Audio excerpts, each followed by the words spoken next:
Assalamualaikum dan salam saudaraku sayang, bersama saya Lia Amira Anarigos. Tumpuan berita malam. Kerajaan negeri telah bersiap sedia menghadapi kemungkinan banjir berikutan musim monsun timur laut yang melanda Sarawak ketika ini.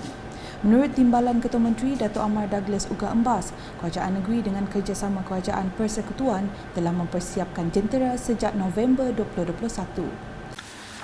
There are about 8 departments involved, and there are 6,705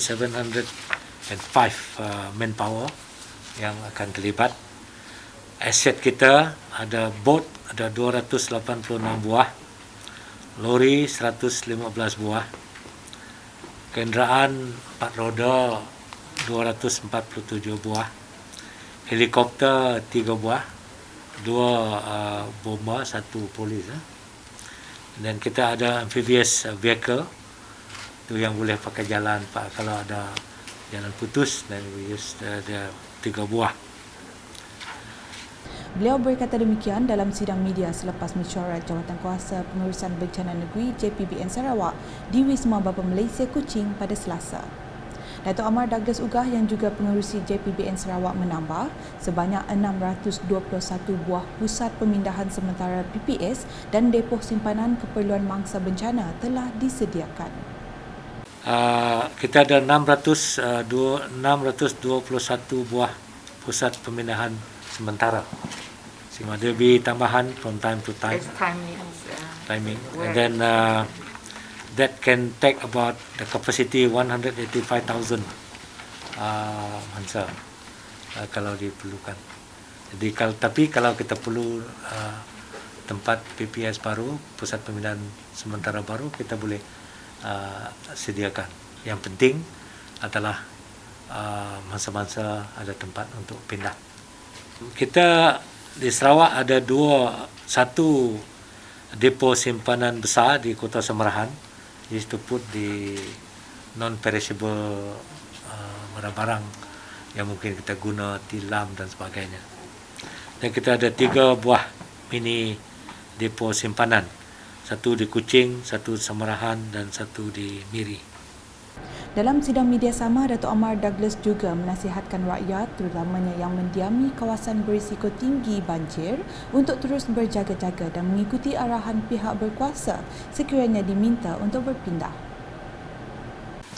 Jadi nasihat kita kepada rakyat terus berjaga-jaga, khususnya mereka yang duduk di tempat yang sentiasa kena banjir. And one of the most important aspect is that apabila ada pergerakan untuk minta mereka berpindah, kita minta mereka berpindah secepat yang mungkin. Jangan tunggu air sampai bumbung baru mau pindah. And that one is already a very critical area. Tapi in Sarawak, so far we seems to be having no much of problem yang orang nak berpindah. Begitu juga bagi mereka yang sentiasa dilanda banjir pengalaman yang lepas, make sure you keep your document, sijil-sijil, barang-barang berharga dan sebagainya di tempat yang tidak kena banjir. Mungkin rumah 2 tingkat mungkin. So take care of your property, your asset macam sijil, dokumen-dokumen dan sebagainya.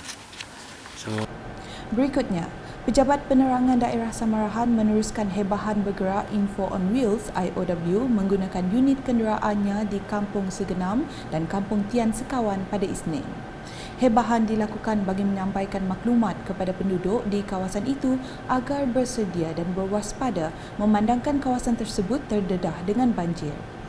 Antara maklumat yang dihebahkan adalah dengan menyimpan semua dokumen penting di dalam bekas kalis air, menghubungi nombor telefon penting seperti ahli keluarga dan pihak bertanggungjawab sekiranya berlaku kecemasan, menyediakan barangan keperluan asas yang penting seperti ubat-ubatan dan memastikan bekalan elektrik, air maupun gas ditutup bagi mengelak sebarang perkara yang tidak diingini berlaku. Agensi Pengurusan Bencana Negara (NADMA) sebelum ini telah mengeluarkan kenyataan meminta agar Jawatankuasa Pengurusan Bencana peringkat negeri dan daerah meningkatkan tahap kesiapsiagaan bagi menghadapi bencana berikutan amaran hujan berterusan dijangka berlaku di beberapa kawasan di Sarawak bermula 11 hingga 13 Januari 2022. Seterusnya mengenai perancangan sebuah lagi surau yang akan dibina di Taman Ria Bandar Baru Semariang. Perkara itu dimaklumkan oleh Setiausaha Politik Datuk Seri Syed Hamzah yang mewakili Menteri di Jabatan Perdana Menteri Parlimen dan Undang-Undang Datuk Seri Dr. Wan Junaidi Tuanku Jaafar dalam lawatan ke tapak projek pembinaan surau Padang Perumahan Fasa 4 Bandar Baru Semariang pada Isnin. Cadangan pembinaan surau itu akan memberi manfaat kepada kira-kira 4,157 penduduk beragama Islam di Bandar Baru Semariang. Setakat ini, kawasan tapak masih menunggu status tanah dari Dewan Bandaraya Kuching Utara DBKU dan kebenaran dari Majlis Islam Sarawak untuk memulakan pembinaannya. Di Sibu, Pusat Khidmat Dewan Undangan Negeri Dun Nangka bersama pemuda Dun Nangka telah menganjurkan program gunting rambut percuma untuk pelajar sekolah di kawasan itu pada Sabtu. Program tersebut diadakan di 4 buah lokasi iaitu di Taman Selera Harmoni, Dewan NUC, Dewan Masyarakat Tekuk dan Dewan Kampung Jeriah. Sepanjang program berlangsung, sambutan yang diterima ibu bapa dan pelajar amat menggalakkan. Beralih ke perkembangan berikut. Vistage merupakan lembaga penasihat swasta bagi membantu Ketua Pegawai Eksekutif CEO dan pemilik perniagaan untuk membuat keputusan yang lebih baik sekaligus memanfaatkan syarikat, keluarga dan komuniti. Pengerusi Vistage Stanley Liu menjelaskan beliau teruja untuk bekerjasama dengan pelbagai kumpulan CEO, pengurus besar termasuk pemilik perniagaan di Sarawak untuk membimbing mereka dalam mencapai pertumbuhan pesat dalam perniagaan dan mempertingkatkan kualiti sebagai pemimpin. Jelasnya Vistage sedang dalam proses untuk mengambil ahli baharu bagi menyertai pihaknya untuk membincangkan isu perniagaan, berkongsi kepakaran dan memberikan bantuan sekaligus mencapai matlamat mengoptimumkan kejayaan perniagaan. We are in the process of recruiting members or CEOs or business owners who will be interested to see whether there is a mutual fit between the potential members and Vistage or not. Okay. So membership is like by invitation. Okay, not automatic, and not everybody who apply will be approved as a member. We will have to see whether there is a mutual fit. In other words, whether Vistage is suitable for the member, a potential member, or the potential member will find Vistage useful or suitable for them. Then if there is a mutual fit, then we will engage with each other.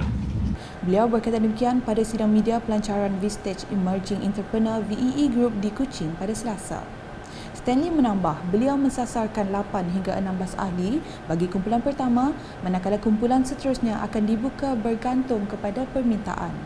Ujar Stanley lagi, pihaknya akan menerima ahli daripada industri pembuatan, perdagangan atau perkhidmatan. Untuk maklumat lebih lanjut, boleh layari pautan seperti tertera.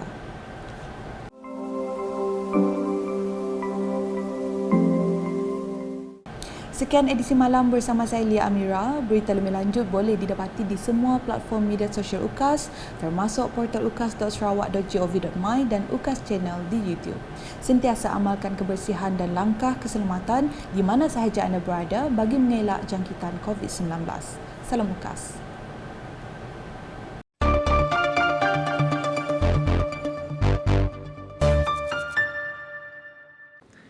I would strongly advise those planning to return to their villages and longhouses in the interior to take strictest precaution in doing so, because we have noticed a lot of the cases in the interior is being imported from the urban area. So when you go back, please take care. We hope do your testing using COVID-19 safety kit. I'm sure everybody is doing it already here, including myself this afternoon. This is the least you can do to protect our grandpa, grandma, parents, aunties and uncles, the young one from the COVID-19. use your mask, use your face mask, observe the physical distancing, avoid close conversation, and do not gather in a group to socialize while others when you have arrived in your place, and avoid social gathering.